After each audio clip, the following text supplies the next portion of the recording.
Oh, oh my God, what's going on with my audio? I'm sorry about that. Sorry about that. Yo, you guys, we are going on. Yo, hello. Okay, I think I'm better now. Yeah, we finna go live and we're gonna go look at some of this BS that's going on with the Nolan ball. It's the press conference with the one and only Benjamin Crump. Let's go, y'all.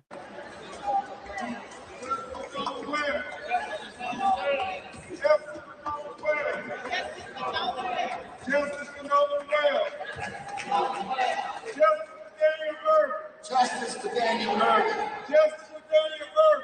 Justice for Daniel Murray. And I'll tell y'all, they own Mississippi ass. You understand what I'm saying? That's probably a problem. Just turn it on. I got a static or something going on. I don't know what's going on, but I know it should be static. I put another headset in. That may be it or not, but I'll, because I could barely hear it from the other one. So, with that said, you guys, they-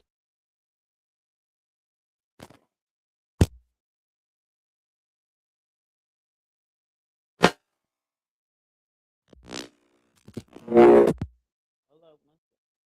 oh, baby.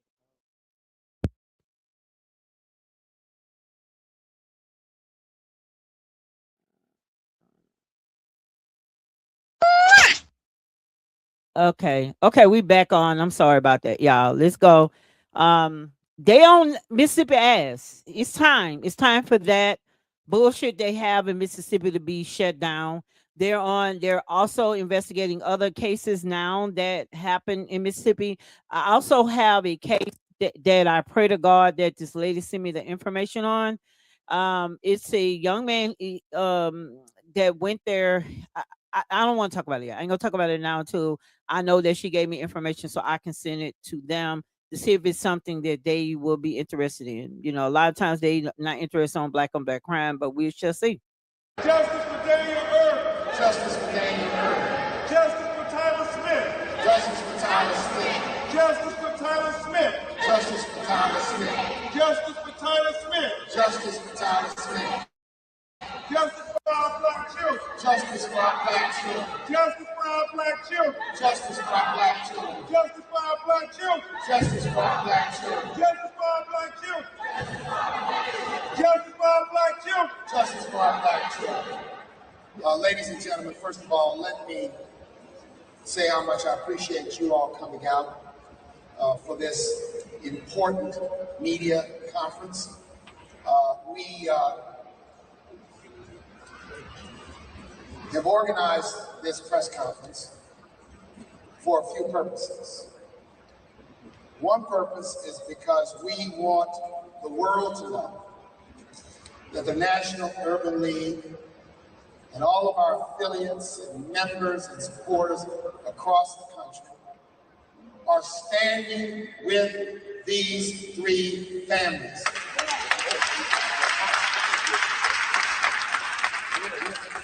And when families suffer the tragedy of the loss of a child, it gets lonely. And when families suffer the loss of children under circumstances that are suspicious and to the naked eye appear unjust, we must stand with these families. Amen. When families face the challenge of a non-responsive criminal justice system, we must stand with these families. With this giant of a lawyer and advocate over the last 15 years, going all the way back to Trayvon Martin, we have stood with Ben Crump and his clients.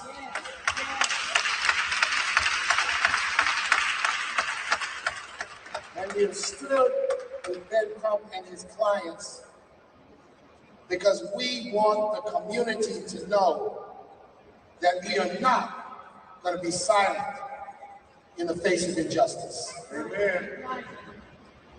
You and I cannot even fathom the pain of these families. I want to thank them for their courage and being here in public under the glare of the media in these circumstances. But we want them to know they are with family. We're standing with family. So Ben Crump is going to bring us all up to date on the latest facts, events, and status of these three cases. And we are going to continue, as we said in the earlier session, to advocate until there is justice for these three families. And we will not be silent. We will not get tired. Amen. We will not get distracted. Amen. Until justice falls down in these three cases. Amen. So I'm proud to introduce a man who is known as the Attorney General for Black America. And I dare say he stands with the great lawyers that our community has produced. Thurgood Marshall, Constance Baker Motley, Johnny Cotton, and I can name so many others, who over the years have been advocates for our community in many, many ways. So ladies and gentlemen, the next voice you are going to hear is from one of America's great lawyers, someone who is giving voice to the families and the victims of injustice. Ladies and gentlemen, Ben Crump. And thank you to President and CEO of the National Urban League, Mark Morial. Please give a great round of applause for him not making it robbery to invite the families to be here at this great convention. We are so grateful to him and the others in the civil rights community for standing up like they have stood up in the past. And just like we got justice for George Floyd, just like we got justice for Breonna Taylor, just like we got justice for Ahmaud Arbery, we gonna get justice for Nolan Wells. We gonna get justice for Daniel Irvin, and we gonna get justice for Taylor Smith. And the large part is because you all are not afraid to speak truth to power. Yeah. Thank you, Mr. Martin. Again, I'm Attorney Ben Crump, along with Attorney Lisa Park, Attorney Eric Kurtz. We are here fighting for the family of other great lawyers for Nolan Wells. We also have present with us the family of Daniel Irvin, who many of you are just learning about outside of Dallas, Texas, and his tragedy. We have Attorney Sean DeRaya and Attorney Brooke Cluse fighting to help that family get justice. And we want to applaud his mother, Tamika, who has been fighting as only a mother would fight, with not many people in the world listening. But we're listening today, Tamika. You are not alone, Tamika. You got Nolan's mother and father, Christine, and Elmore Wansley, who are standing with you as well. Tamika, your daughter is here. You are not alone. God, please let her know she is not alone. Justice for Daniel Irvin. Attorney Harry Daniels, we also have the family of Tyler Smith, Lexington, Kentucky. You're going to hear from all these families. You're going to hear from Tyler's mother and especially his grandmother. Until the lawyers get there, until the community advocates get there, a lot of times these families are just by themselves, President Mario. And thank God for this mother and this praying grandmother who refused to let them sweep the death of her grandbaby under the rug. And so I will say briefly about each of these tragedies. Obviously, many of you know about Nolan Wales. And you'll hear from his mother and father after brief remarks by Attorney Hurts and Attorney Park. But we all know July 4th, Nolan Wales goes with friends, celebrating the 4th of July. All the friends come back. Nolan Wales tragically washes up on the shore 2 days later, dead. And so we know all the current events that have been happening. And we are announcing that we have the audio from the officials, and we have retained and are consulting with some of the foremost audio engineering experts to review those audio tapes from the Seattle call in its entirety. We also, and Attorney Hurts may go into greater detail on these matters, have consulted President Mario with oceanic engineering experts to talk about how these facts are lining up. The fact that they say Nolan's body was found in the same location where they say they left him at. And so we want to know, how is that possible with the oceanic tides? We want the experts. You got low tides and high tides. It's not adding up, so we are going to dot every I and cross every T until we find out what happened to Nolan Wales. Attorney Hurts will also go into a little more detail, and Attorney Park, about how we're trying to coordinate with Dr. Roger Mitchell, who conducted the independent autopsy of Nolan Wales, to be able to inspect his throat that was missing with his body when he was flown to do the autopsy with Dr. Mitchell. Also, we are hopeful that they will discuss with Dr. Mitchell the photographs and observations made at the time when Nolan was first discovered, because Dr. Mitchell did not get an opportunity until July 10th to be able to examine his body. And at that time, we know the airways and the lungs had already been dissected and so forth, so we can't tell if there was the presence of water or not. That would suggest whether he drowned or not. And remember what Dr. Roger Mitchell said in his autopsy. President Mario, he talked about the fact that to say he drowned does not draw the conclusions of what happened to Nolan Wales. He said it is equally important to know at what condition was Nolan Wales' body when he went into the water. Was he conscious or was he unconscious? Was he forced into the water or did he go unforced into the water? He said all of these things are very important. And so we're dotting I's and crossing T's.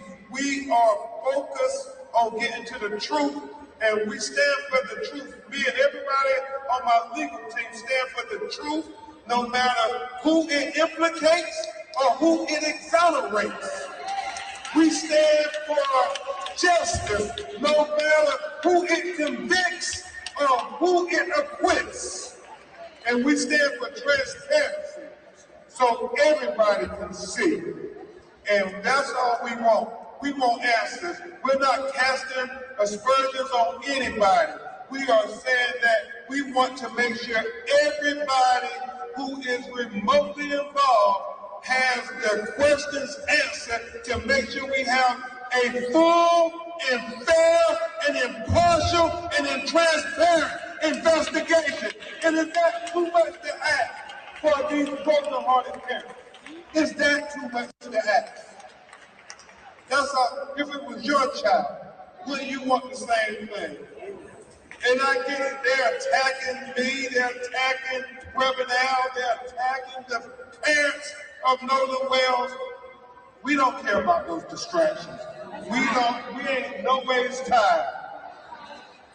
We are completely focused, completely laser focused on getting to the truth, the whole truth, and nothing but the truth. So help us, God. And so the threats, the attacks mean nothing to us. We will not be deterred. Look into our eyes. We're going to get to the truth.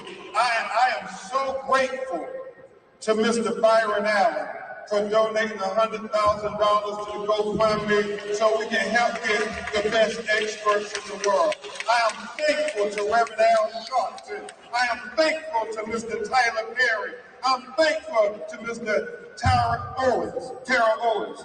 I am very thankful to everybody who did not think it robbery to say, what can we do to help people get to the truth and call in to the tip line so we can help not only Nolan Wells' family, but we can help Daniel Irvin's family, and we can help Tyler Smith's family as well.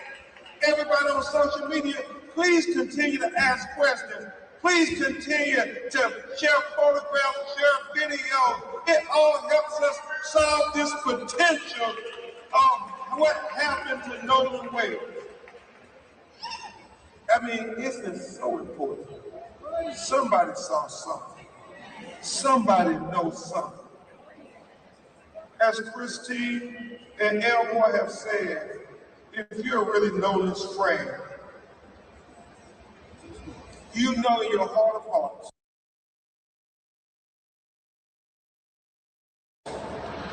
that if the roles were reversed, that Nolan would say something. He would call and tell what he saw. And so that's all they're asking. Do for Nolan what he would have done for you. Do for Nolan what he would have done for you. Do for Nolan what he would have done for you. Congresswoman Beatty, we thank you in the Congressional Black Caucus. Please stand and join us, Congresswoman.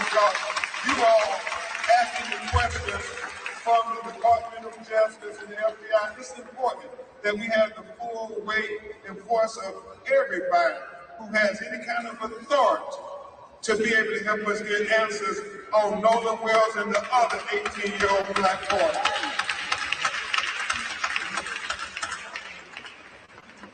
Now, before I make my point, I just want to say a word about Daniel Irvin and about his case, and you'll hear from Attorney Sean DeRaya, and after you hear from his mother, Tamika.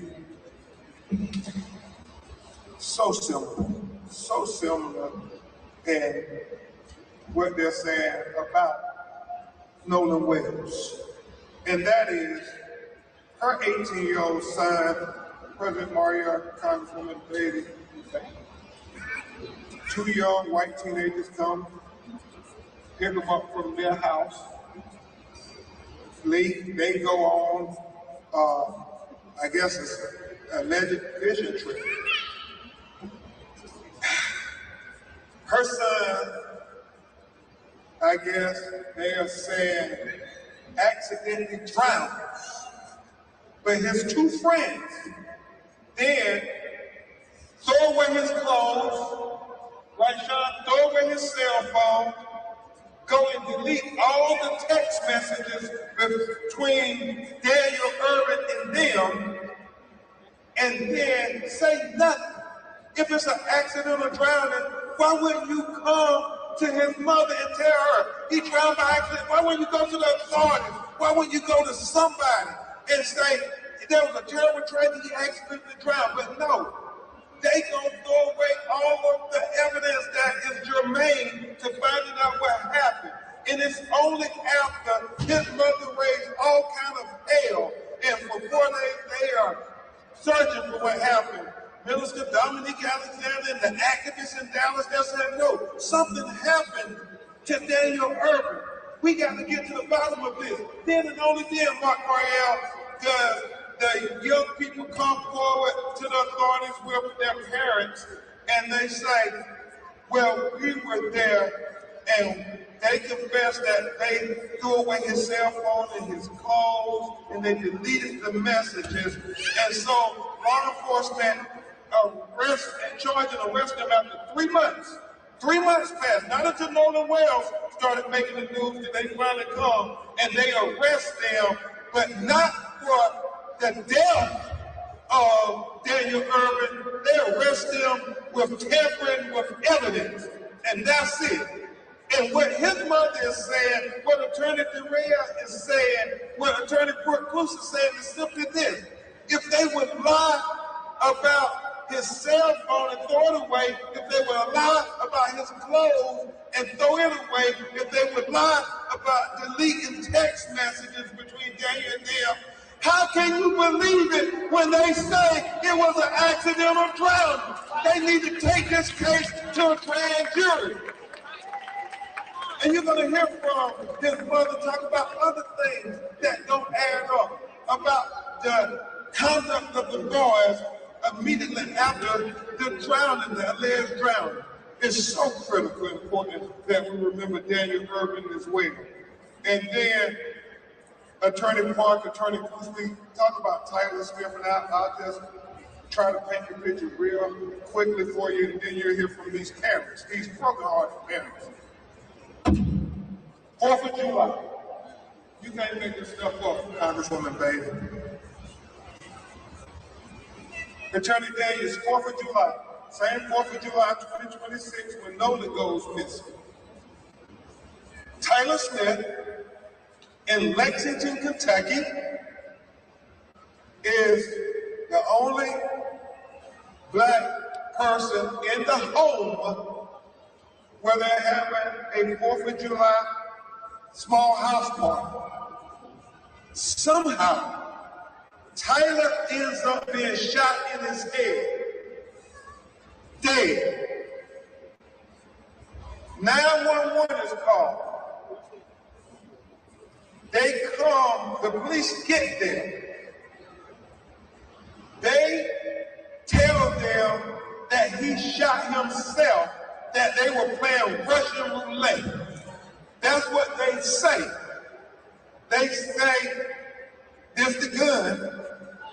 The police retrieve the gun, and then they take their word as the gospel that he shot himself.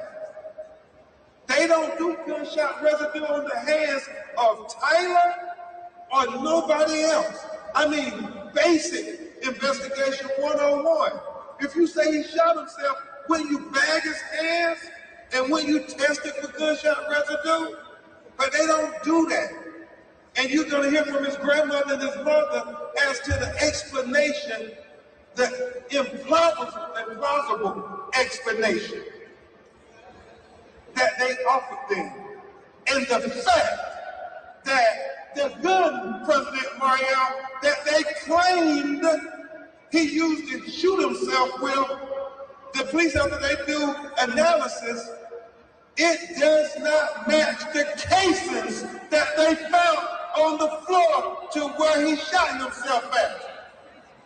So still, they are taking their word for it. And it's 7 days later, right, Ms. Leasley? 7 days later, after they did say, who I was in the house, they have to identify everybody who was in the home. And then they have to track down, well, if this is not the gun that caused the death of Tyler Smith, well, where's the gun at? So they have to go investigate, and they go surround one of the young men's houses he married, and they surround the house. He doesn't come and volunteer after knowing that they're trying to find out and get evidence about what happened to Tyler Smith and come forward voluntarily. They have to go to his house and surround it, and then he comes out and finally he volunteers that this is the gun. Think about that, Kathleen Trigg. Just think about that for a second.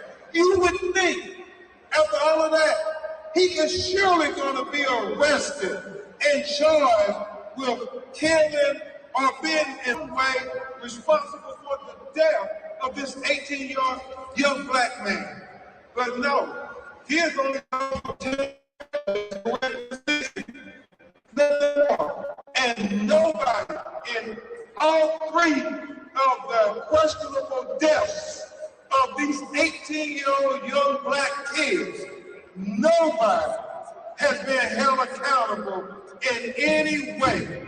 And so that's why we're here, saying that we are not deterred. We're not going to let you sweep it under the rug. We're going to get to the answers of what happened to Nolan Wells, what happened to Daniel Irvin, and what happened to Tyler Smith. 3 18-year-old black boys in a 3-month period around 4th of July, 2026, who all were unalive in very similar ways as Nolan Wells. And I'm very thankful to his parents for using the attention that they were given and blessed with to also give attention to these other 18-year-old black boys. Thank you, Christine. Thank you so much, Elmore. At this time, before we get to your questions, you're going to hear briefly from Attorney Eric Hertz and then Attorney Lisa Park with some updates, and then you'll hear from Nolan Wells' parents. Attorney Eric Hertz is great.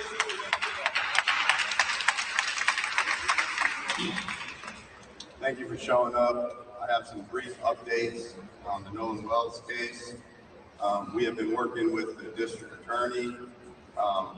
We've gotten a letter back yesterday, and she's willing to listen to some of the evidence we have, although we're having to still discuss her giving us back evidence.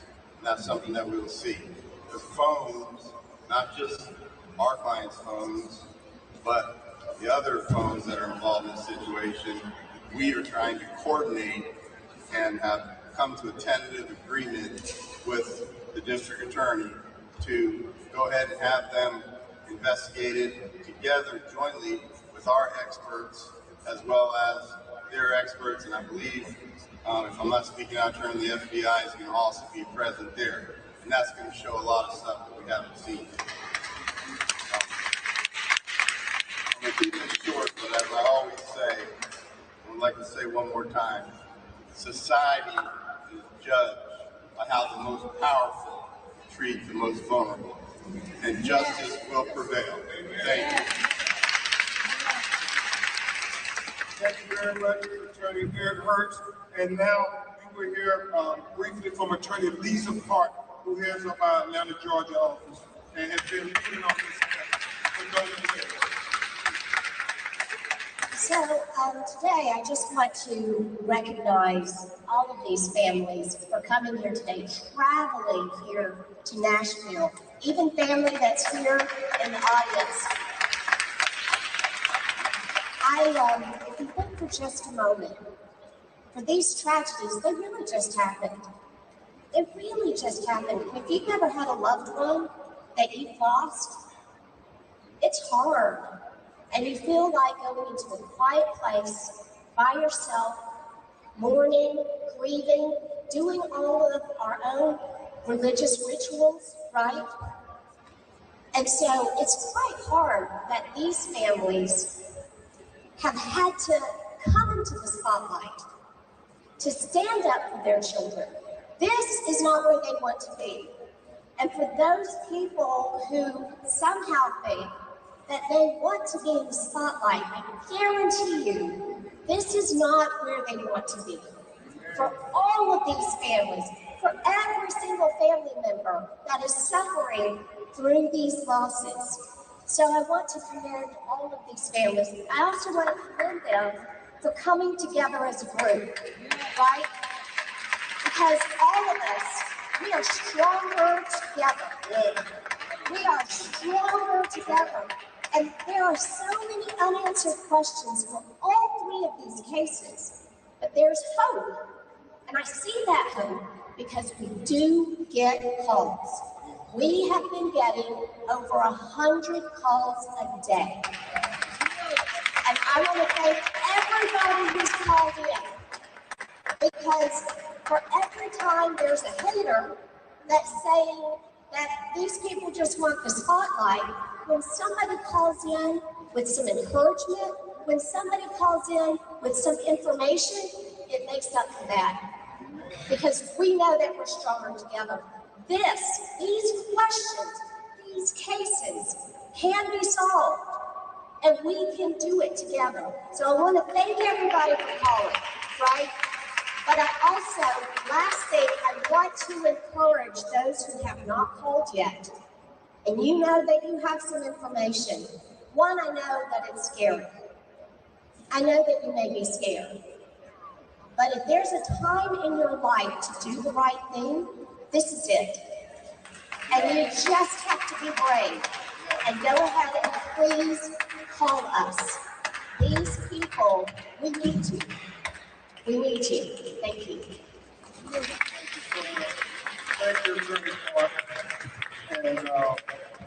And as Nolan's mother and father get ready to come, I cannot express to you how encouraged we are that we're going to get to the truth. I mean, so many things are coming to light. And we're going to get to the truth.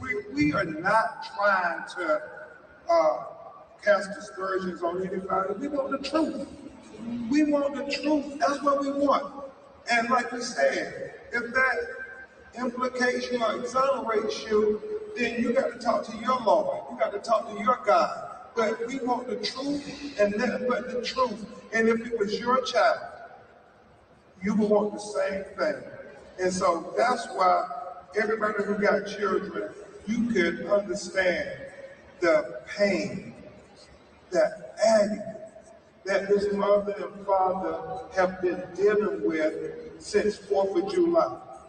How people came, time they within hours of finding him saying, well, no foul play, just gone.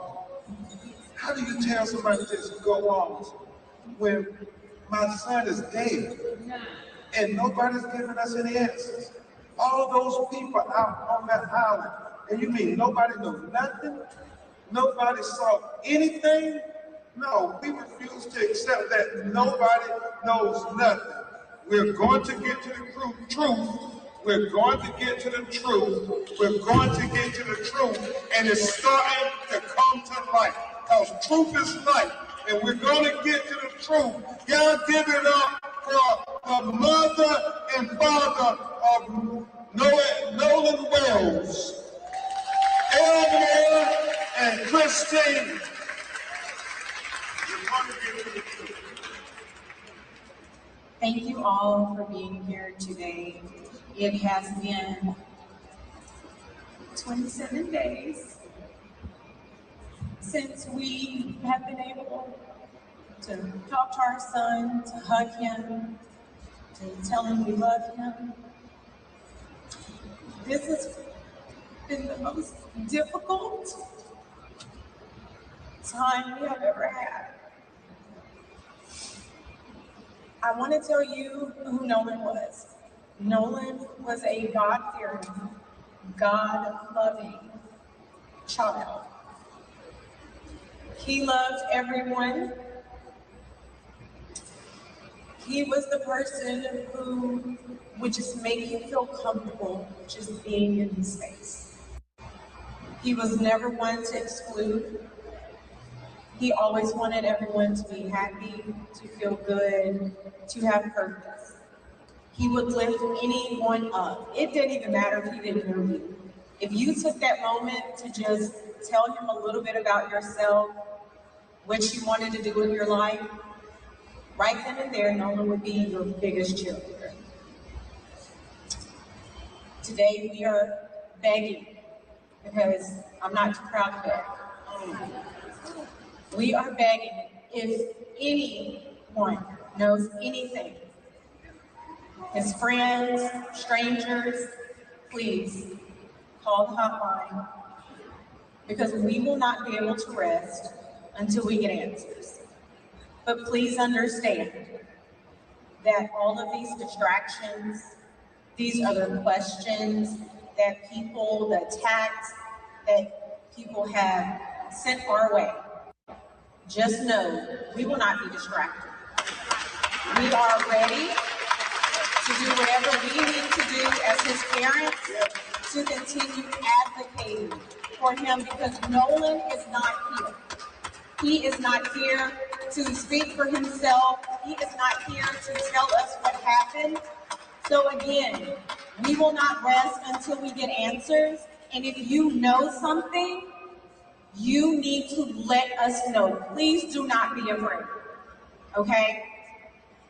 Thank you all so much again. We truly appreciate your love and support.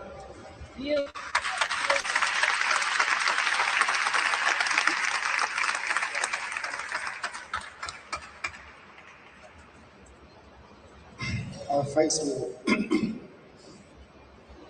a new challenge every morning, waking up, trying to process this.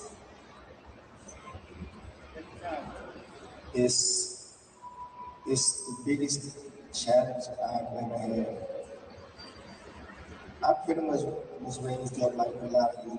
I didn't have a lot, but I always said I wanted to give my children more than what I had. And I think me and my wife did that. We raised Nolan to love everyone, be kind to everyone, because it was just the right thing to do. I got a lot of stuff. But what I really want to say is, like my wife said, if you know something and you are really, if Nolan was really your best friend, or for the people who say that he was their friend, please come forward and tell us what you know. All we want to know is the truth. We're not blaming anyone. We just want to know the truth. Any parent wants that.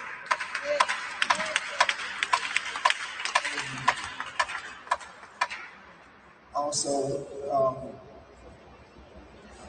the disrespect that's been coming toward my wife and my family. For any parent, no matter what race you are, they need time to grieve. A parent can't grieve when you have people attacking them, attacking their jobs, attacking their character, just attacking them, period. Like, where's the empathy? We, as Americans, this is a diverse country. Not one race made this country. We all made this race, made this country. So we all need to come together. And like I said, if you know something, please come forward and just call our attorneys, give them information, and they'll take it from there. Just help us out, and not just us, but all these families need answers. Anyone with information on any one of these cases, please come forward. Because being a child is something that you lose with the rest of your life. Thank you. Thank you. And President Mario, I would just say the attacks, Christine has been a nurse for years, and she hasn't ever gotten negative reviews. But since she has been advocating to find out what happened to her 18-year-old son after he was washed up dead on Horn Island, sick people have been going on her company's website giving her negative reviews. Can you all imagine anything worse than that? That is a shame before God. They are just sick, evil people who would attack this mother and this father for simply saying, we want to know what happened to our child. Don't worry, Christine. We standing with you. We are standing with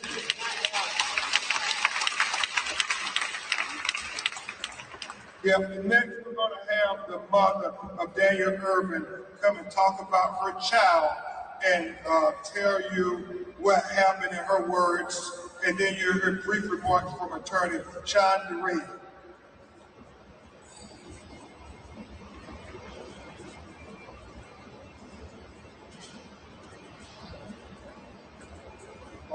Sean, you want to briefly from attorney DeRee will briefly speak before her, and then we'll have to.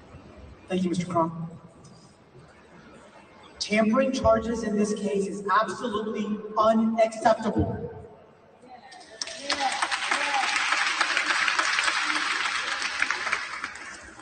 Tampering in itself means that someone intentionally hid, destroyed, or altered evidence.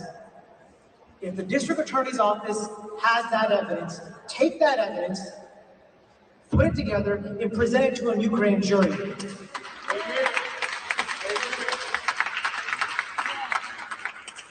And if the district attorney's office doesn't want to do it, we are calling on an independent investigation by the Department of Justice, because we are here for the truth. And one last point I want to add, what Mr. Crump said. Daniel Irving, when these boys said that he drowned, he was a high school swimmer. He was on the swim team. He was a healthy, young 18-year-old male. So that story that he drowned accidentally, it doesn't add up. It does not add up, and we want the truth.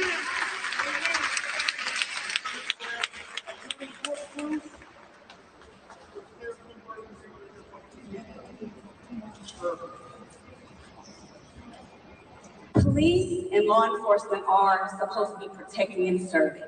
But my question today is, who are they protecting and which communities are they serving? What we want to know is why crimes against Black and brown people receive less justice and less coverage. And I'm gonna give you some data to back it up, and I'm gonna read it because I don't wanna make any mistakes here. Over a 10-year period, statistics show that 53% of Black killings go uncharged, no charges. And so that means over half of those related killings are never prosecuted. And when you think about arrest rates, 63% of white victims receive justice versus or compared to 47% of Black victims. So when people think we have two systems of justice in this country, the data kind of backs that up. And now we'll hear from Tamika.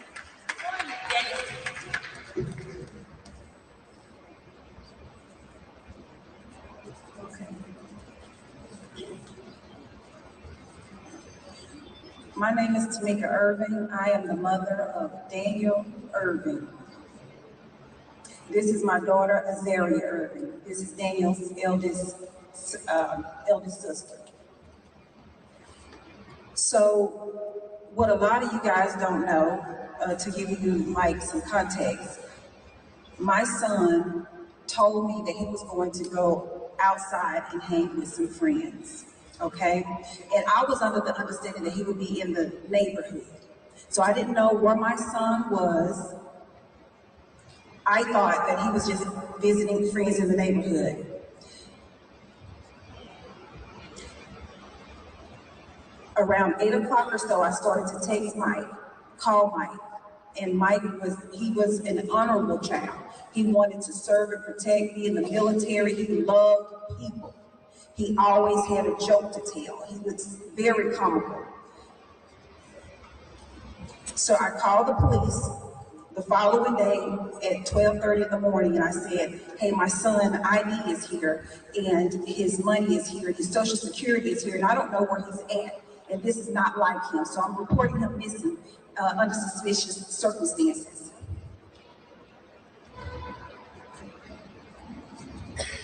The officers were very dismissive.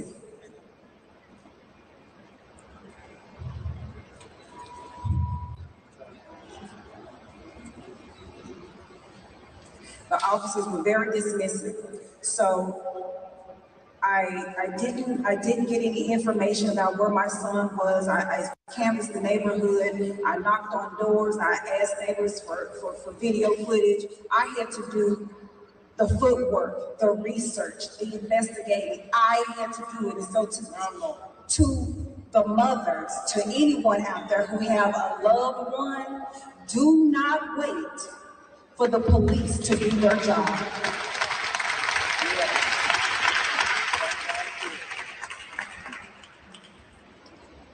Okay, so fast forward, I reported my son missing. My son was to graduate in May. He was unable to graduate because the two boys murdered my son. They said my son jumped off a bridge, and I know that's not the truth. He was found in water.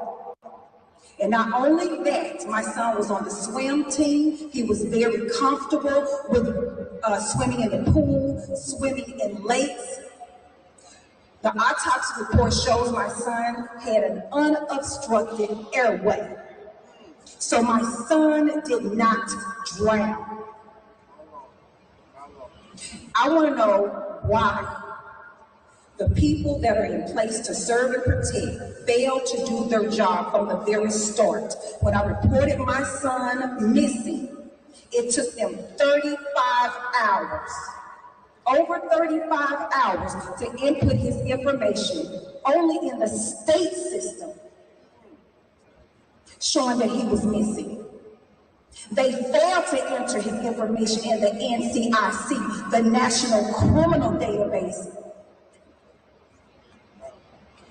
Being my son was under 21, law enforcement had a responsibility to enter his information within 2 hours, and they failed to do that.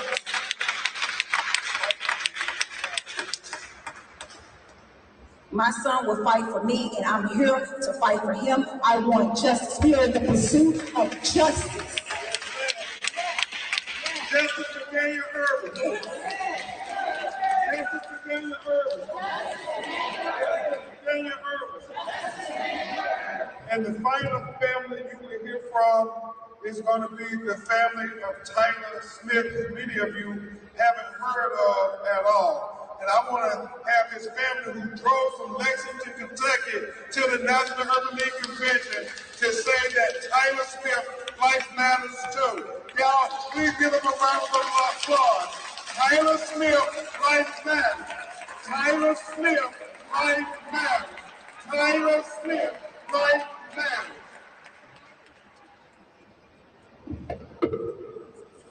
I want to thank everyone for showing up today, supporting all these families. I was asked many times, who is Tyler? What does Tyler mean to you? And I had to take a deep dive into that, because to give a few words wouldn't be justice. So I went into my prayer closet, as most families do. Because see, Tyler calls me now. And when people ask me to tell them, I find a struggle in finding words big enough to describe who he is. Tyler is charismatic. He's warmth. Tyler is love. Tyler is compassion and tolerance. Tyler is focus and determination. Tyler is an entrepreneur with dreams, goals, and a vision for his future. Tyler is a calming presence, a peacemaker, and a source of comfort to those around him.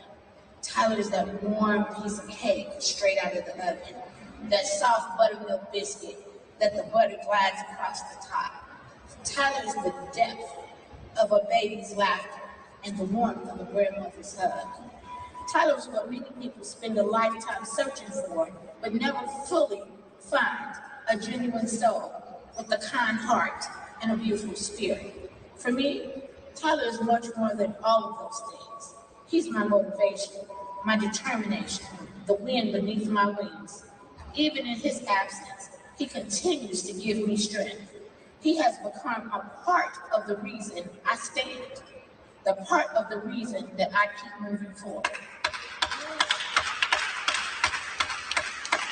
When I received that call at 6 a.m. that morning that my grandson had been involved in a shooting, I thought, okay, hand, foot, and I arrived upon the scene of the hospital and found out that this was a gunshot wound to the head.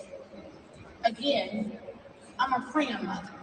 I have a son who a year ago had a near fatal car accident. I know what God can do. You can't tell me what God can do. I've seen it. I watch it every day. I watch him learn how to walk, to talk. And I comforted his grandfather and said, don't worry about this. We've already been through this fire. It'll be okay.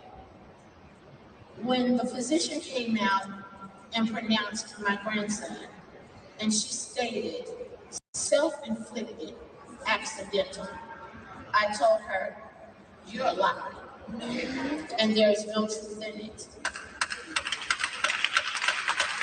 I explained to her immediately. I said, how do you have this evidence for you to know this? She said, because they see it. I said, they said? She said, yes. As days progressed, my family and I began to move forward. We got none effort, energy at all from the Lexington Fayette County Police Department. We were told that we needed to accept accidental, self-inflicted. They offered no traces of gun residue, even though I called the coroner's office and the police department. And I begged and pleaded, please, bag his hands. No child, and I say child because it's relative, no one was searched on the scene. They took an investigation as a total from all 5 of these young people and said, they said this is what happened. I asked for gun residue on anyone.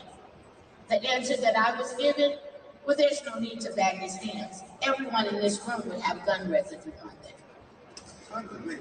That was their excuse to me. When they moved my grandson in an expedient manner, not to our local coroner's office, but to the state capitol, which I was told wouldn't happen until that following Monday. Miraculously, in 2 hours, he was on his way to the medical examiner in the capitol. On Monday morning at 10 a.m., they came back and told me again, accidental, self-inflicted. For 17 days, my sons and I worked tirelessly, investigating everything on our own. The police department gave us nothing, absolutely nothing. They treated me as if I were a pirate, asking all the wrong questions. Why do you need to know? We've handed you that carrot already. Take a bite, settle down. It's accidental, self-inflicted. As I talked to the police chief, I explained to him, he said, well, what do you want from this? What are you looking for? I said, what would you be looking for? Exactly. Yeah, that's some bullshit. I want transparency. I want you to simply do the job Hold that up, you were y'all. paid to do. My family never asked you for a bird either. We just asked you to earn the paycheck that you. Y'all, I had to stop that. That's some bullshit. That is some bullshit, and this is what they do to us because that's some bullshit. We have to get our not our own system, but get a system where we are being looked after, taken care of, and cater to our needs just as well. This shit is crazy. What you looking for? The fuck is you talking about? This woman just lost her grandchild. Why would that even be something you would utter out of your mouth? What the hell is wrong with these people? Jeez. You either receive this week or the next. We ask you to simply, the same way you go into our black and brown neighborhoods and you can investigate and you can interrogate and you can charge, give us the same respect. Tyler is loved. He's loved. But most importantly, Tyler calls her mama. Tyler calls me Pepper. That's my baby. He's my baby. It will be my dying breath to say his name. No stone will go unturned. I'm not afraid to go to hell and sit with the devil about my work. I want to know. I want transparency. I want someone to speak on it. Continue to say our names. Continue to say our children's names. We deserve answers. We deserve justice. We deserve transparency. That's all we're asking for. And I thank you all so much for the time and the space that you have given every one of us. Justice for Tyler Smith. Justice for Tyler Smith. Justice for Tyler Smith. And we're going to get to the truth on Tyler. I promise you, we're going to get to the truth of what happened to Tyler Smith. At this time, President Mario, we're going to ask that the Congresswoman just say a brief word and 10 questions. Ms. Evans, CBC, thank you all very much. Let me simply say the two most powerful words we can say. To you as families, to the Urban League family, to you, President and CEO, and my good friend, to you, Attorney Ben Crump. Thank you. But let me just say, the Congressional Black Caucus, we aren't just coming today. We communicated with Attorney Crump, with President Martin Muriel, and we stand with you. And I'll end with your words, Mark. We're gonna let justice roll down like a stream and righteousness like mighty waters. We are the Congressional Black Caucus. We stand for you, for justice, transparency, and righteousness. Thank you and God bless you. This has been moving and powerful. We want to take questions from members of the media. Members of the media, if anyone in the working media has a question for Attorney Crump, then please identify yourself, speak real loudly. Go ahead.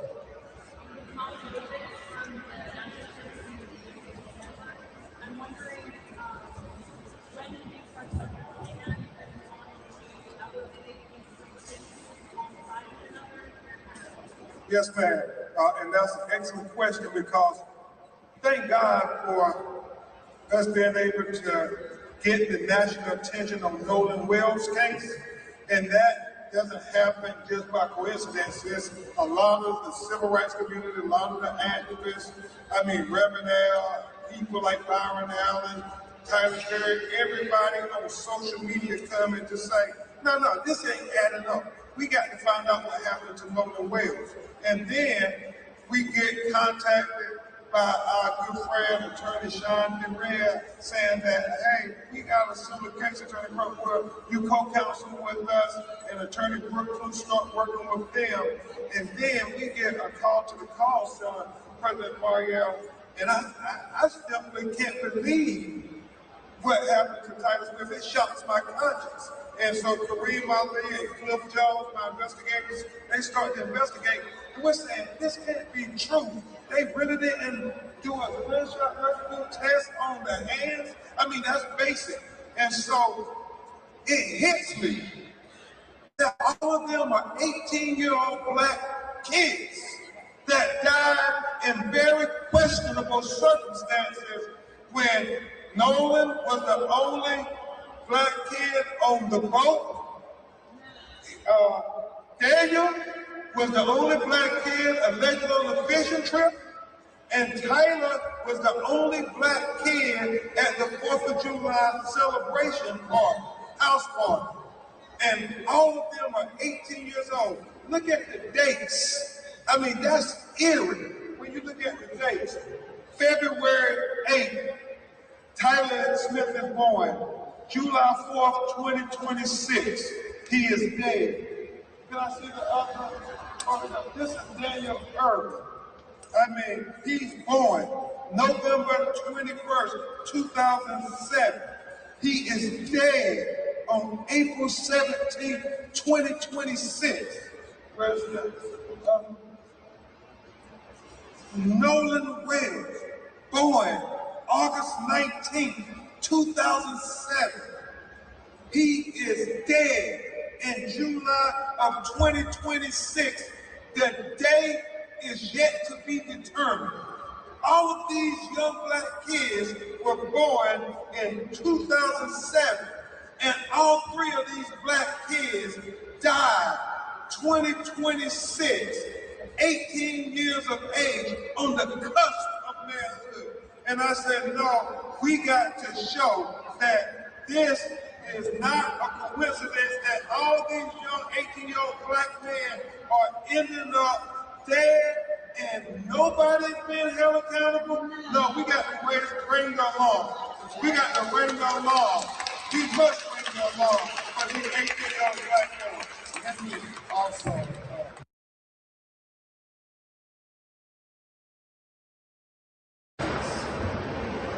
our members who were planning to come to Nashville asked me late last week if we would be commenting on, dealing with, shedding any light on the Nolan Wells case. I invited Ben Crump to come to Nashville to brief us on the Wells case. In the course of that conversation, he shared with me, by the way, there are two other similar cases. I said, two other similar cases? I said, Ben, can you bring all of the families to Nashville? Because the thousands of urban leaders who are here are interested in, have a solidarity with, want to hear directly, not through filters, about the circumstances of these cases. And that is what the National Urban League Conference is all about. It is about dealing with the pressing, cutting-edge issues that face the nation and face Black America. So we are here because this is what we do. Yes.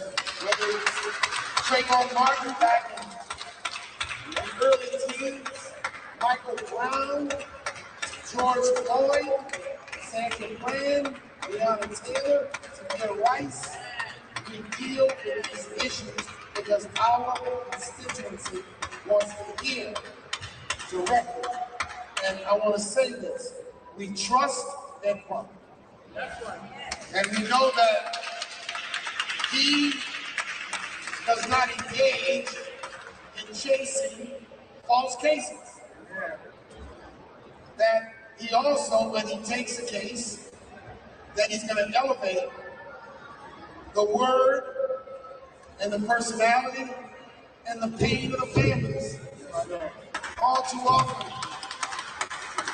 when Black families are victims of violence and victims of unfair justice system, they suffer in silence. They can't find lawyers with the courage and the ability. They suffer in silence. So I know when Ben Crump has a matter, he is always welcome at the National Urban League Conference to come and bring us up to date. And that's why we're here in Nashville. Other press questions? Any others? Yes, ma'am. Identify yourself, please. New York Post.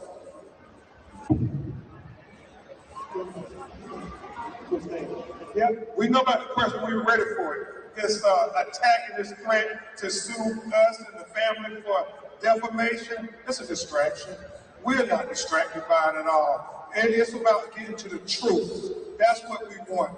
And that's what we're focused on. We haven't done anything other than ask questions to get to the truth.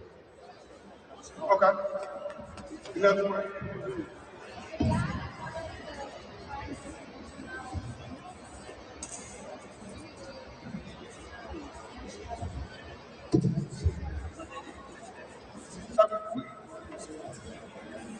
That accusation doesn't deserve a response. That's right. There's no dignity That's right. associated with someone standing up for children who have died. We don't waste our time arguing with donkeys. We don't waste our time arguing with people who want to distract from the real issue.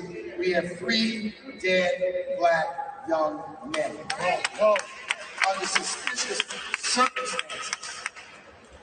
And I don't think the New York Post ought to give elevation to distractions like that. This is such an old story. We fight for justice and someone suggests all we want is publicity. That's right. You know what happens when we stand here? Our inboxes are filled with hate messages, hate mail, hate this, hate that. No one. Our dignity in standing up. And I'm not, you're a reporter, you work for the paper, your editors told you to ask this question. I want you to know we will not be distracted. And I'm not, Ben Crump is like any lawyer. He should get paid for his work. That's right. Just like every Wall Street lawyer, every Trump lawyer, every insurance defense lawyer. And I really want everyone to understand, let's not be distracted. Let's not give oxygen. Let's not give air to haters and distractors and dissuaders. So thank you for your question.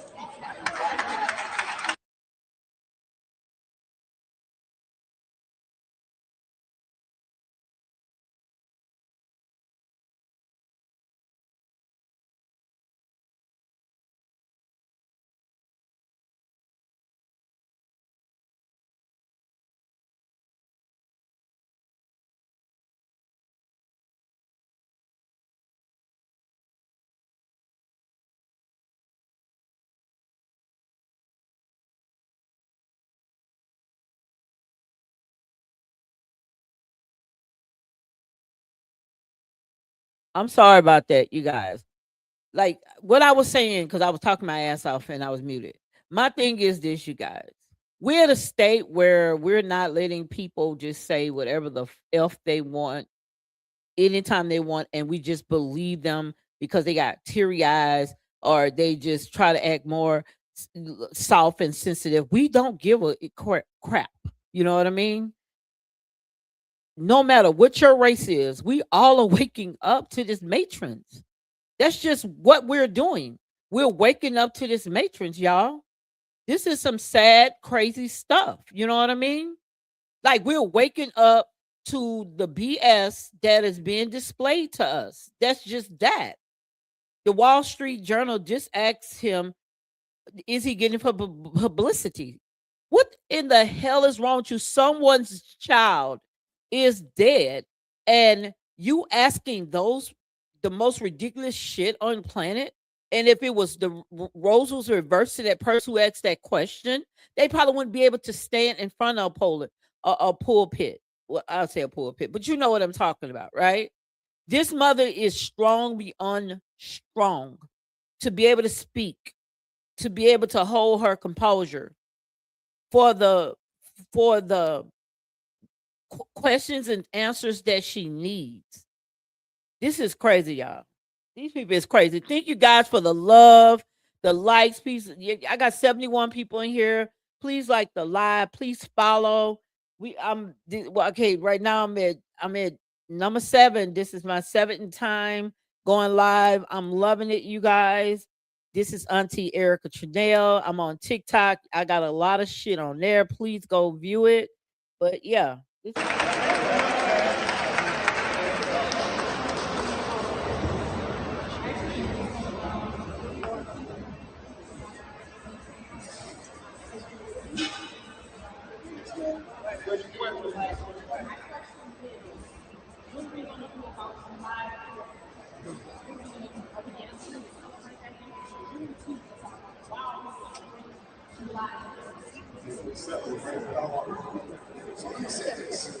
I will say this. I will not ever surrender the fact that I am American. However, we celebrate Juneteenth I don't necessarily celebrate July 4th, but I note it as an important day. And I'm not going to fall into the trap that some want to. I fly the American flag in front of my house. But on the other side of my porch, I fly the Juneteenth flag. And we are not going to let anyone diminish our birthright, our constitutional right, our birthright to be treated fairly and justly in this country. It is very difficult and challenging in these times, but we are not going to be tricked. We're not going to be dissuaded. We're not going to be distracted. I am an American. I am an African American. I am a Black American. Listen, I'm not an African anything. I am an American though. So these old fools can keep saying the African stuff, they can keep it. I'm not a continent. They can't even say where they came from Africa to be calling themselves Africa. So I don't like that. I just don't like that, y'all. I'm sorry, I don't like that. My people are the Maroons. You know what I mean? We were Creole Maroons, and we ran the Mississippi in Louisiana. The Louisiana Maroons. You got Maroons from every continent, but the Louisiana Maroons ran the continent. They the one conquered Baton Rouge. All they signed Baton Rouge over in the Declaration of Independence. They signed the Louisiana over to them. That's a lie. They conquered it. They actually conquered it from the people you call Florida. And that's why Mobile and all them, they was all a part of one thing, one region, a continent. I'm sorry, a continent. And it was taken away by the Maroons. Look up the Maroons, y'all. That's where a lot of us come from. A lot of us were Maroons. All this Hebrew, Moors. Moors is not a ethnic background. That's just another way of saying somebody is Black. That's it. But you had the Louisiana Maroons, which were Creole people. They had 7 nations that came through and conquered, not really conquered. They came to a peace agreement. The United States and the Maroons, it's there in the archives, y'all. Go read it. The Louisiana Maroons and the United States, the U.S. was weak. They came to an agreement because everybody was fighting them. But y'all, it's deep. I don't even want to talk about it on this one here. We can finish listening to this. And I'm proud to be one. But I think we need to clearly understand that African Americans, Black people, and civil rights leaders have always been the conscience of this country. Amen. Have always been loyal to the nation, even in the most challenging times. And I'm not going to suggest it's easy for us.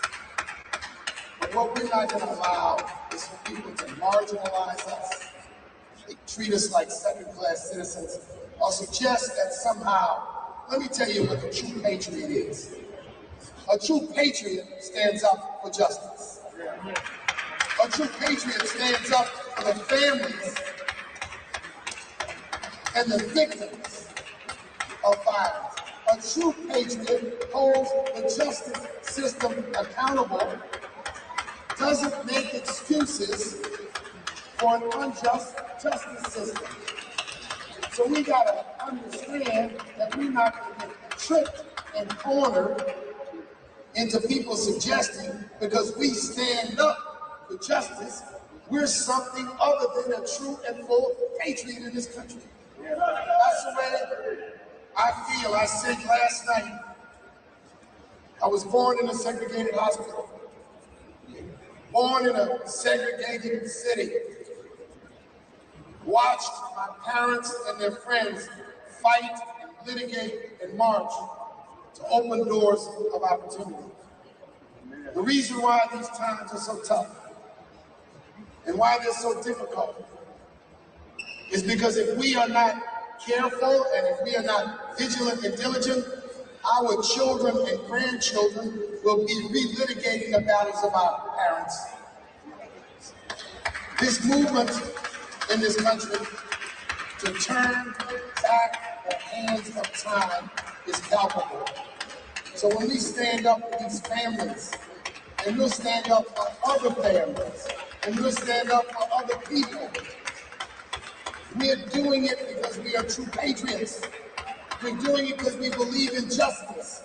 We do it because we're going to hold the justice system accountable. This Urban League movement has a mission.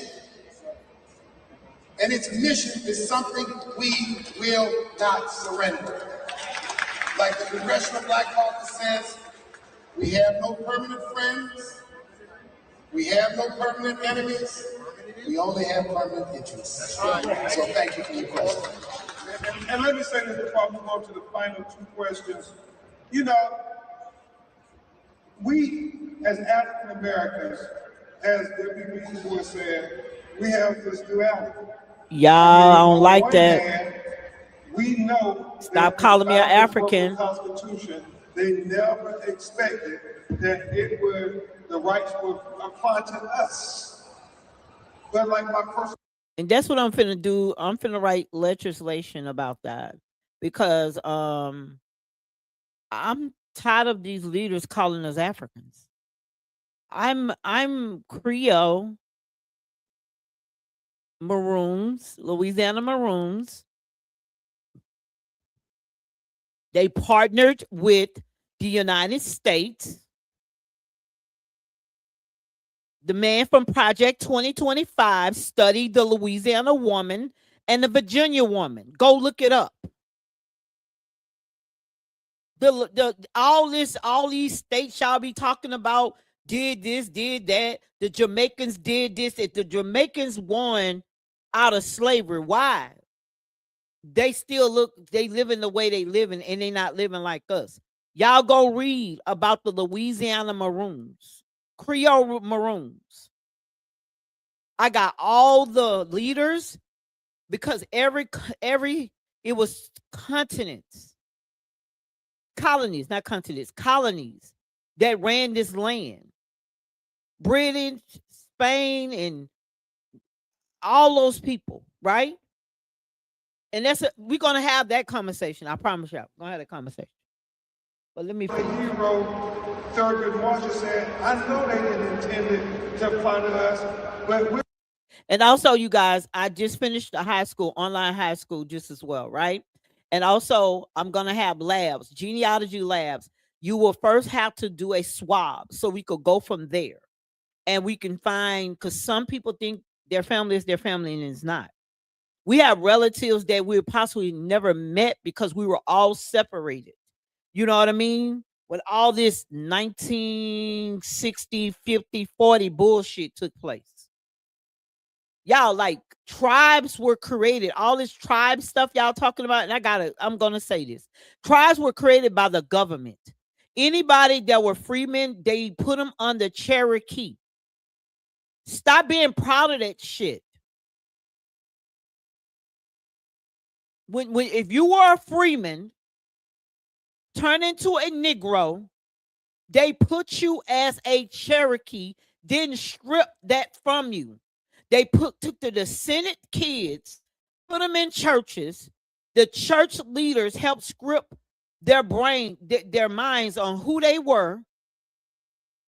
And then they put them in schools. And it's been like this ever since. All that bullshit they came and conquered. I want everybody to realize this. And if you're my age, I'm 50, right? 50, 40. If you're in your 50s and 40s. How in the world somebody conquered somebody and they were scary as fuck? When I went to school, we ran our schools. When they segregated, whatever you want to call segregation, I went to a predominant white school and ran that school.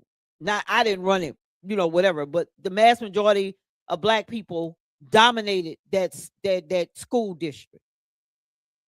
I'm still trying to understand who told us something. Nobody. We wasn't getting racial profile, all this bullshit they be talking about. We did not get racial profiled. And I know that I went to a dominant white school. Those white kids didn't give a fuck. We just had fucking fun. We turned a band, like they had a band that was still on Elvis Presley, y'all. And y'all, we was listening to E40 and oh my God, listen, we had them playing Michael Jackson. We had them playing, listen, y'all don't even understand. All this bullshit. Y'all, they have lied to us about life. And I want you to go back in your time. I want everybody to go back in time and see when they start making you be divided.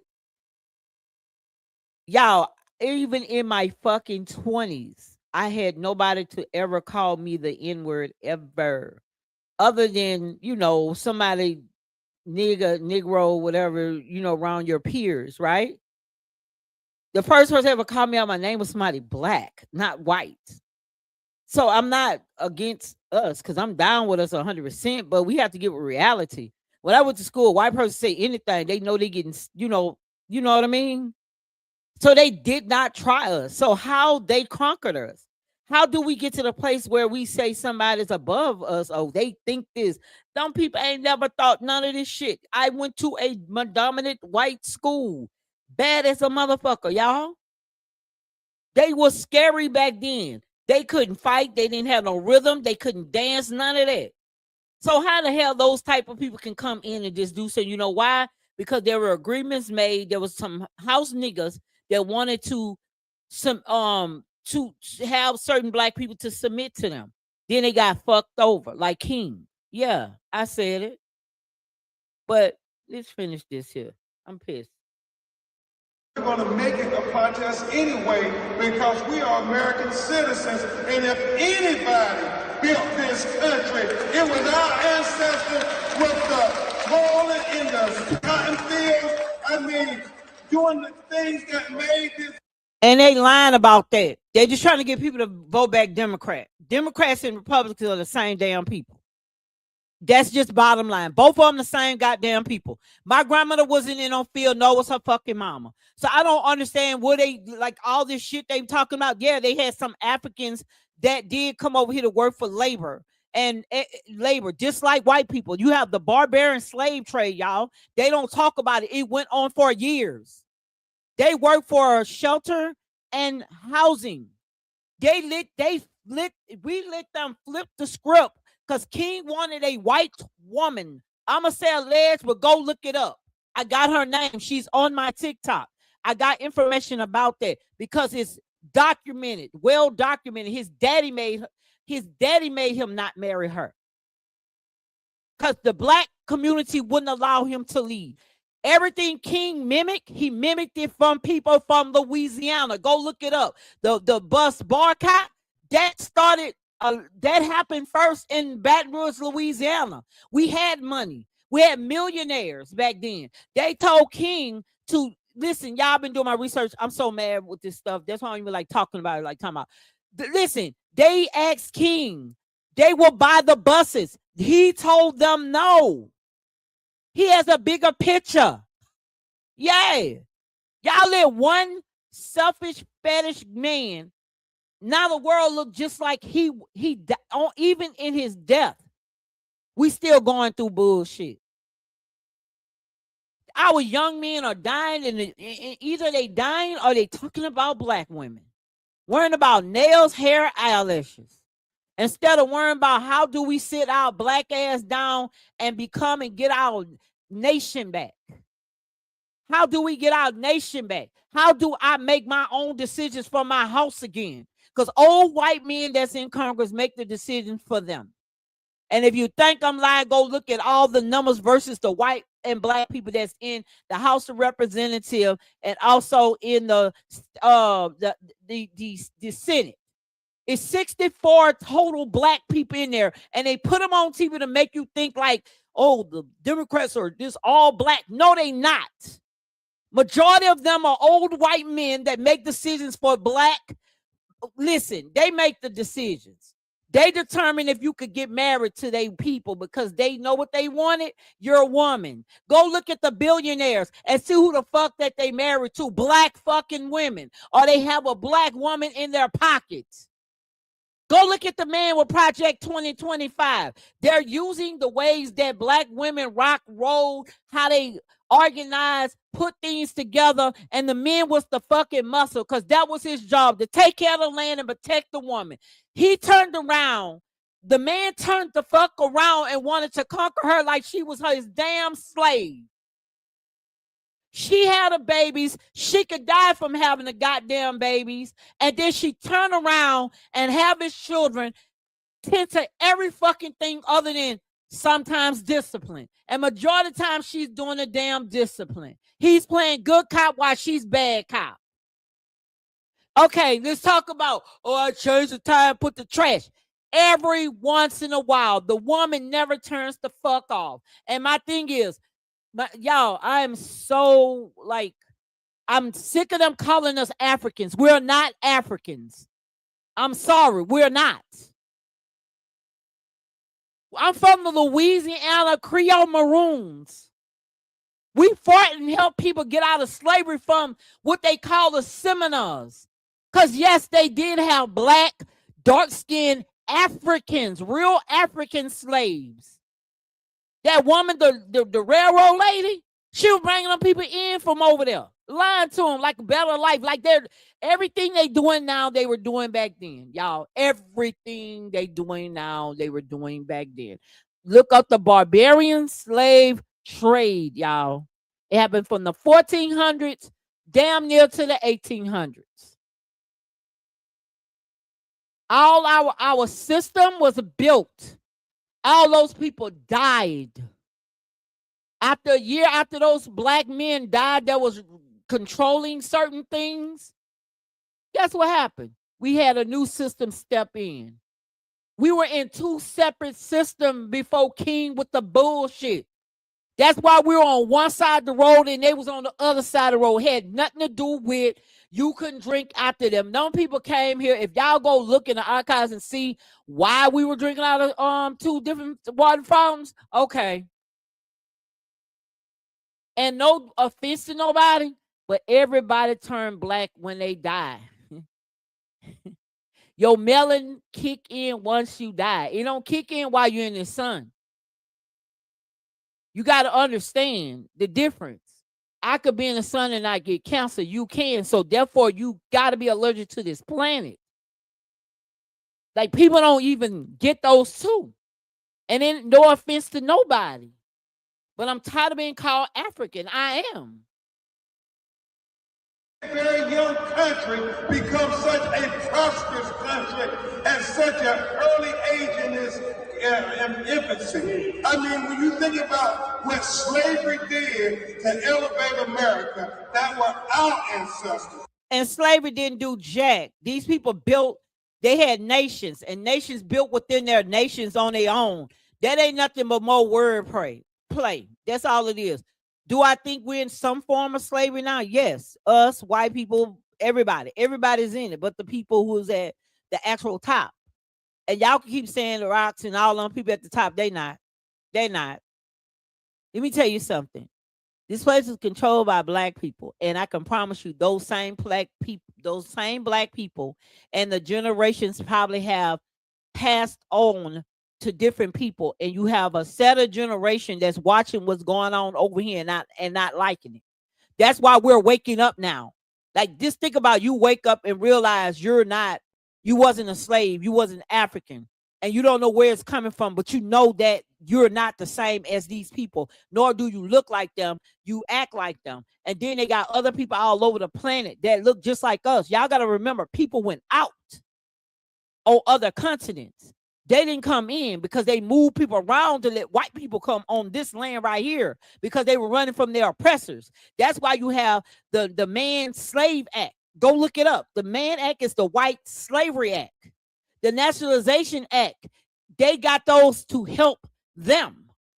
If this is, just think about it. If this is your land, why you got those? Why you got that protection? You should need protection. They gave them, even if y'all go read it, they gave them citizenship within 2 years. Then it went to 5. Then it went to 7. They came in here just like the Mexican, Spanish, and all them other people too. They just got the 14th Amendment. The 14th Amendment is not for indigenous black people because they were put under Cherokee. We're not from nowhere but here, majority of us. And no, we're not the same black people. That's that. Just like white people are not the same white people. That's that. But who am I, right? Y'all better go read for yourself and go read this. Go read science. Go read science and stop letting these people tell y'all stuff. So, yes, I'm going to celebrate the 4th of July essence every year. I'm not celebrating the 4th of July. I'm not celebrating Juneteenth. If y'all understand what Juneteenth really is, you wouldn't celebrate it. Stop saying we got free and all this other stuff. No, it wasn't. They had a governor alleged. I'm going to use the word alleged. A governor was oppressing black people. Yes, white people got involved because they were getting oppressed just this fucking well. And they burnt that motherfucker down. Black people run Jamestown and everything. Black people got with the leaders and ran their ass out of town when they was around here feeding their fucking rich fucking friends. That's what the fuck happened. Y'all better read into that damn history and stop letting these people tell y'all water down this damn history. Black folks did this. Ain't nobody coming here and did certain things. Did somebody probably kidnapped that little boy and killed him? Yeah, over whatever it was, right? But y'all tell me out of your family that you heard anybody got hung ever, lynched ever. You can't. You know why? Because majority of that shit never none of that shit, I'm gonna say not majority, none of that shit happened. Did the boy in Mississippi get killed? Of course he did. Do I think they yanked him out of his house? No, they probably grabbed him off the side of the road like they kidnap people now. Y'all, let me tell you something. The Holocaust was nothing but a bunch of trafficking, sex trafficking, and shit like that. That's all the fuck that was. That's why they got the Mann Act. They put the Mann Act and the nationalization law in effect because there was a lot. They were selling YT women and their daughters. The men didn't care because they wanted food and shelter. But we, being nice as we are, that's why you hear the Congress like we were Christian people. There's no such thing as religion, Christianity, none of that. People make up Christianity to go along with their ideology of how they want to live in this realm. That's all the shit that is. We have so many religions, it's just retarded. When they don't agree, they'll go make another fucking religion. Y'all keep believing in a book that ain't nobody got no proof that this book helped nobody. You got to help yourself. You got to look into yourself. Self is going to bring you through whatever it is with prayers. And you ask to be led. That's it. You ever ask for something and then you go into a room and there it go? Because you asked for it. You asked and you prayed and you made sure you was direct about what you needed. Y'all better get that negative shit from around, y'all. Because my ancestors built this joint. And then I'm really going to celebrate on the Juneteenth because I know that is what we do to acknowledge our ancestors. Just like Jewish Americans celebrate the 4th of July in their important dates, just like Italian Americans celebrate the 4th of July and their important dates, just like Spanish Americans celebrate the 4th of July and important dates to them. Black people, we celebrate the 4th of July because we built America. And we were given the 4th of July. Y'all is crazy. It's crazy. CNN and I want the TV man that's going to be it. Go ahead.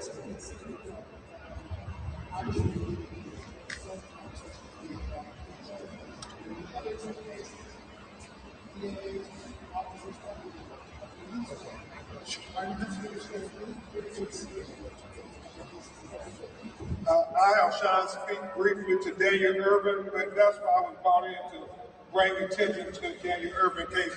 Sean and the team and your mother been fighting and not making progress, but we're going to get answers, Sean. We have not had any progress with the Dallas County District Attorney's Office. We are planning, Mr. Crump and I, to meet with the District Attorney if he will meet us, and we want to talk about this case, we're going to talk about this evidence, and we want to move this forward, and we want murder charges. Is that right, Mr. Crump? You know, one of the things that Sean and Tamika said, Ryan, she said that there was a witness after the trial that said Tamika, the young man was limping when he came back. And that was part of the investigation. And she's saying, well, why didn't y'all explore that? Like, why are you limping? You're saying my Thank son you for the is love. bridge. Well, that's going to cause you to limp. Yes, that is true, and there was a witness that provided video footage via flash drive to the detectives, and they failed to enter that information in the probable cause affidavit. Take your time, Mama. The witness also said that the detectives just grossly overlooked that, and they failed to enter that information. Again, I know Daniel did not drown, and tampering with evidence. When you know your kids, you know your kids. You can say what you want. When you know your kids, it's something in our soul, y'all. Listen, when it's in your soul, in your bones, you know what's wrong and what's right with your child. Even if your child was bad, you know it's in your soul, in your bones. You know. Listen, we done went so far on our soul, who we are as people. That's why we cannot. This is why we cannot identify and clack with our kids anymore. Because we're so far gone.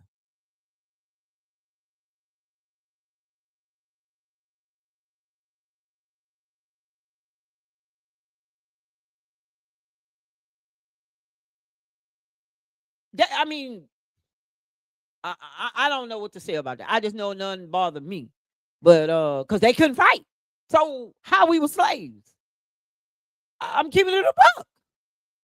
They couldn't.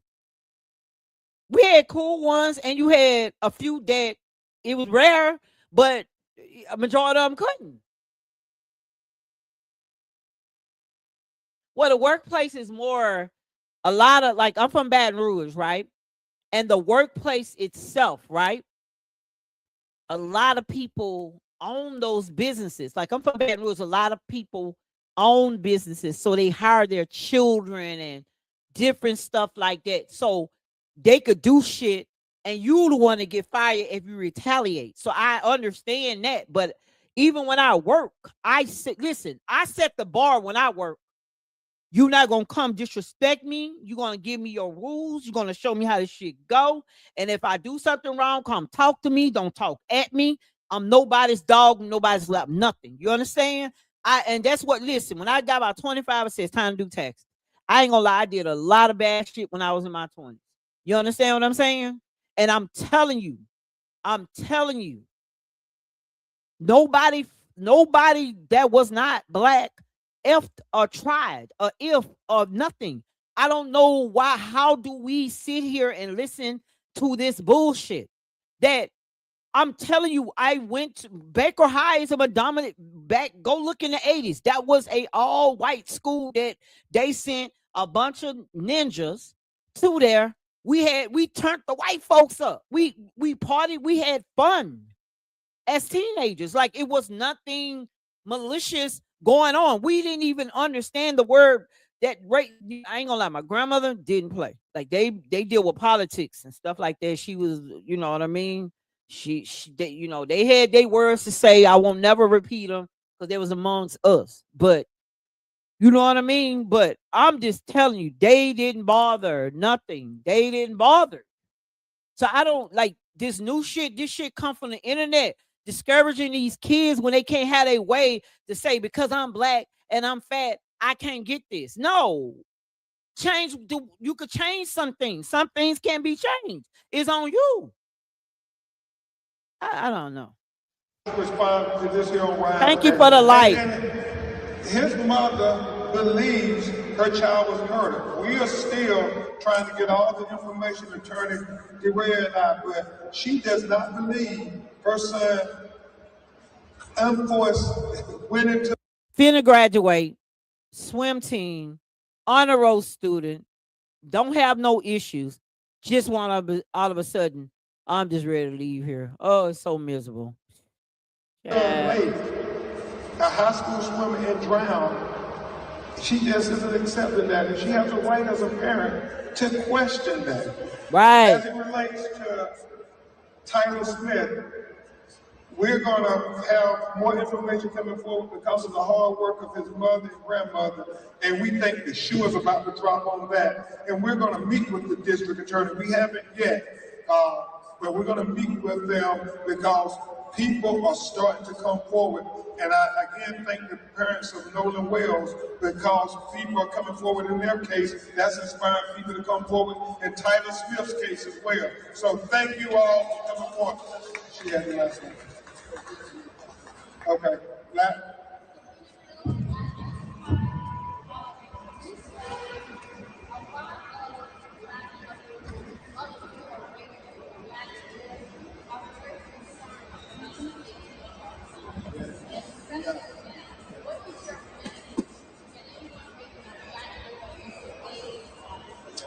My message would be that we have to have tough conversations.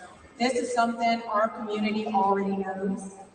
We have to make sure that, and I know my husband and I, we have had countless conversations with all of our children. Listen, I done told my kids what it is. I ain't gonna keep having conversations with my kids about bullshit that these folks ain't gonna do. You understand? I told my children to be kills to kill. You understand? And that's just that. If anybody violates you as a man, you stand on your 2 feet like a man. That's it. We'll deal with it when it's over with. All this extra stuff, look, it is what it is. We not finna sit around here and act like these folks, like certain folks, and it could be black, whatever it is, right? I'm just not finna allow my son to, or my sons, and tell them, oh, just wait, let them bring you on your head and that's it. I'm not doing that. I think it's like 40 million of us. It is. We could have been did. Listen, I don't, if you are black, right? I don't know your nationality. However, we shouldn't be where we are now with 40 million black people. I don't care if they have a billion of them.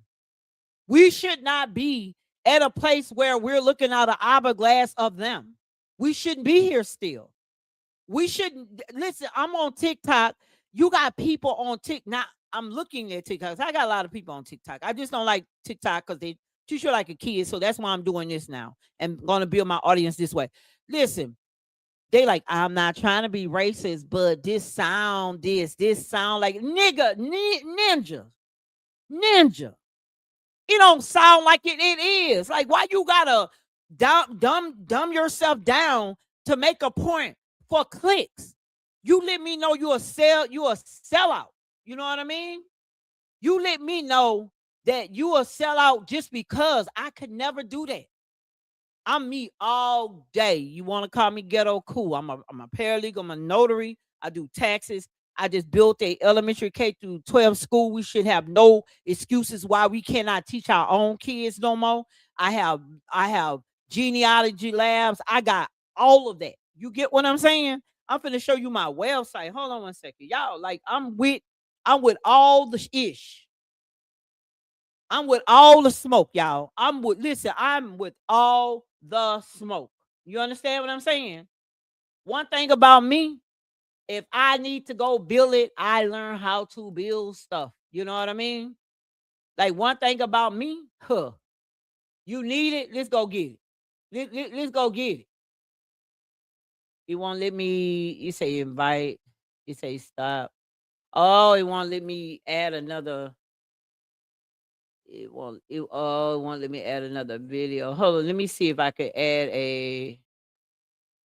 No, I can't do it that way. Let me stop this. I'm gonna bring it back, and I'm gonna go here. I'm finna show you guys. This is life for Erica. This is what Erica do. I got a genealogy company, everything. See all this here? Like this, all this stuff register, y'all. I got when I click here, this is gonna be more like career awareness, stuff like that. I gotta change the high school thing. See right here, K through 12. You understand? I'm partners with the Step Up program. They'll pay for your child to go to, pay your child to come to my school, online school, but you got to be in the state of Florida or whatnot. So hold on one second, y'all. I gotta remove that. Hold on one second.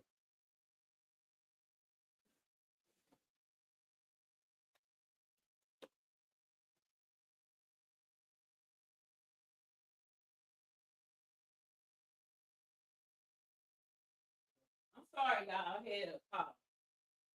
I thought it was because I got a business. I got a I'm sorry, I got a business, another business too. That I got people work for me that I'm a roadside assistant. So my apologies. Let me bring it back up. I don't play about nothing I be doing. You know what I mean? Nothing at all. We gonna get back to videos because that's what I said I was gonna be doing or whatever. Like Step Up for Kids, I'm a partner with them. They'll pay up to 8,000 in tuition for you. All right. I'm strictly online or whatnot, but let me take you here, right? So let's go to the programs. I got Youth Corps. I got, we're gonna have something like the Boy Scouts, stuff like that. I'm gonna have something for more the urban, the urban community. Okay. I also got a genealogy lab. I'm gonna show you. I don't play by nothing, nothing. We have what you call the Nativa Genealogy Lab, where you can learn who you are. If you know your father, you'll know your mother. We can help try to find. You're going to be able to do it yourself in this here, right? You're going to do your SWOT first, try to find your immediate family, so we can work on it that way. And I want you to learn how to do things yourself. I don't want nobody to people got to do stuff for you. I want you to learn how to do stuff for yourself. These people create databases. You're going to have to learn how to create databases for your children and your children that's coming behind you. You understand? I have a media communicational lab. We will be going live, talking about politics, all type of stuff, political law. We're going to be learning law. Like before you leave out of high school, you either will learn the basic law so you can know how to pro se. You know how to handle your own stuff if you get in any type of trouble. Also, public speaking, people that speaking want to get into politics. We need more black people into politics so we can play the number game like they're playing it, stuff like that, right? And so let's go here, right here. This is my genie. This is the one right here, right? Where we at? Let me get out of here. Move you, change you up. Hold up 1 second. Stop. I'm just showing y'all what I do. Like I don't cry about nothing. I'm about making stuff happen. You understand what I'm saying? See right here, we got a genealogy. You might have to sign up for it. Probably don't let me do it. Let me see if it'll allow it to come up. Hold on 1 second. Let me see. Oh, it ain't gonna allow y'all to see it unless y'all logged in. I'm sorry. I have a whole tree that you could, you'll be using while the children go into there, and they'll be able to log into here. Nativa genealogy. I'm getting approved to be able to have a lab that I could go do piss tests, blood tests, paternity tests, is all that. Just waiting for my final, you know, okay to be able to do it. I'm about money, making stuff happen. You know what I mean? And I just don't want. I'm gonna keep it a buck. I don't want people straggling. I don't want everybody. I tried to do this and I tried to do that. Listen, I don't want to hear the word try no more. You know what I mean? You say is website pin on your page. Um, I have what you call. I'll send a link right now. I'm gonna put the link in here. Both. I'm put the links in there. Hold on a second. Let me go back to YouTube so we can get stuff popping back around here. I'm about money. I'm like, listen, you either go, if you're in the state of Florida, you can come. The Step Up program will pay for your children to come. You know what I mean? You know what I mean? And I'm sorry, y'all. I feel good right now. I've been eating and cocktail, you know what I mean? But yeah, like this step up program will pay for your kids up to $8,000 to come to my program. You'll be in 2 labs. Also, you'll attend school, right? You also will have a job readiness skill. By 12th grade, you'll be ready to go to work. You understand? You'll be able to go to work. So I'm also working on some other amazing things. I just finished last week. Just working on the back end with the lessons and stuff, but I everything is done, is ready to go. You know what I mean? But let me go here and let this finish. About the importance of understanding when you are moving in different spaces with people that do not look like you. And it's unfortunate that we have to have these conversations. I But ain't they having are nothing. My needed children, I in told them order they to know. hopefully keep our children safe. So I would say to all the mothers out there, especially my Black mothers, we just have to keep pushing forward. We have to do the things to protect our children.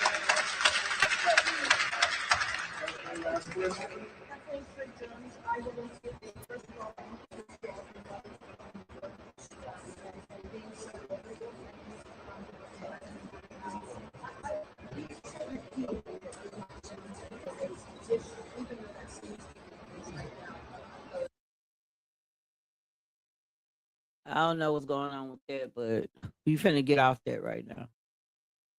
Come on, Crump. Let's go. Let's get up out here. But yeah, y'all, I was intrigued with what they had to say. But y'all, this woman embarrassed the fuck. Have the friends taken polygraphs?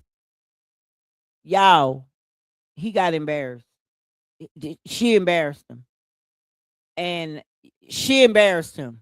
He lied about the poly test.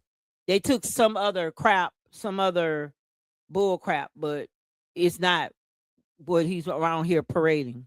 Look how he's gassing and don't know what to say, deflecting. Well, from my understanding, all but I believe one took a polygraph, and from what was told to me, that they all passed. And all of the ones that took a polygraph took one without a lawyer. And they cooperated with law enforcement. So from my understanding, everybody took a polygraph. Why do you say that's test from but what one. you understand? Did they tell you they took a poly and passed? Yes, ma'am. They told me that they did it. I wasn't there. So that's what I'm saying from my understanding. They told me that all of. So this damn fool is just taking these boys' word for everything they said they have done. You said they have shown you pictures of everything. They proven everything, but you have no proof. They have actually taken a polygraph. Nancy Grace have caught Officer Tatum in several lies. Let's just say she caught him trying to push an agenda or a narrative as if these boys were 100% telling him the truth. It made him take steps back to be like, oh, I see what you're saying. See, Officer Tatum has been taking these boys' word for it to be truthful because a black boy has met his demise. Officer Tatum is a bad face actor. Okay, you guys, I'm gonna go down because I'm at 2 hours, right? And I'm gonna come back up. So please follow the live. What I'm finna do, I'm gonna go down and I'm gonna come up another 2 hours, but I want to separate videos or whatever. So give me a chance, give me a few minutes. I'm gonna bring up because I want to talk about something different beyond Crunk's stuff, right? And I want to get down to the nitty gritty because Nancy broke him. She broke him like a Shikani pony, y'all. When I tell you, she demolished him. She made listen. He get on there and talk aggressive and try to use the black card.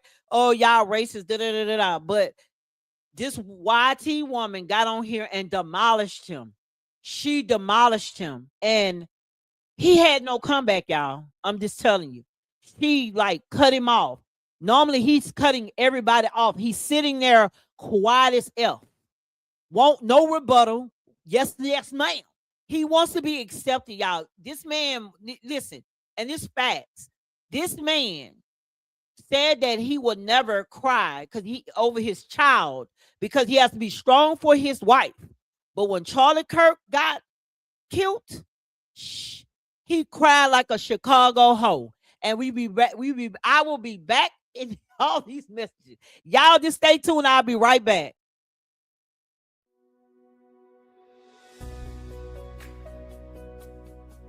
Looking for a K-12 education that goes beyond the textbook, right from the comfort of home? Welcome to a new standard of online learning. Beyond general education, our students dive into specialized virtual labs for real-world job readiness. Genealogy lab, historical lab, civil law, and our media and public speaking lab. We prepare global citizens with immersive Spanish and French language tracks. And because we're proudly Florida-based and Step Up certified, families can access the elite education through state scholarship programs.